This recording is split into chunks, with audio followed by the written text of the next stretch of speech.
আসন্ন ত্রয়োদশ জাতীয় নির্বাচন ও গণভোট পর্যবেক্ষণে ভারতকে আনুষ্ঠানিকভাবে আমন্ত্রণ জানিয়েছে বাংলাদেশ। তবে এ বিষয়ে এখনও কোনো প্রতিক্রিয়া জানায়নি নয়াদিল্লি।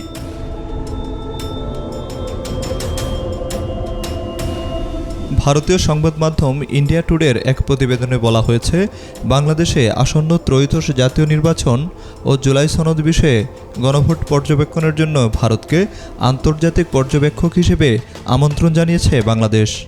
তবে পর্যবেক্ষক দল পাঠাবে কিনা তা এখনও জানায়নি ভারত।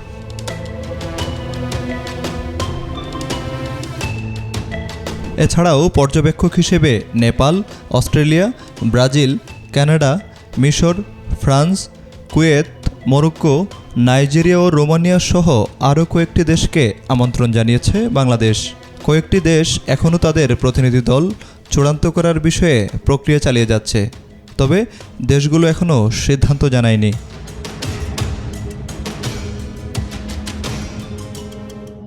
অন্তর্বর্তী সরকারের তথ্য অনুযায়ী এ পর্যন্ত নির্বাচন পর্যবেক্ষণে অংশ নেওয়ার বিষয়টি নিশ্চিত করেছে ১৩০ জন আন্তর্জাতিক পর্যবেক্ষক।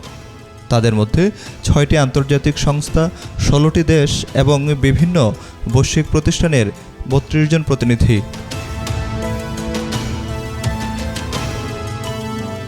Desk report, B news 24।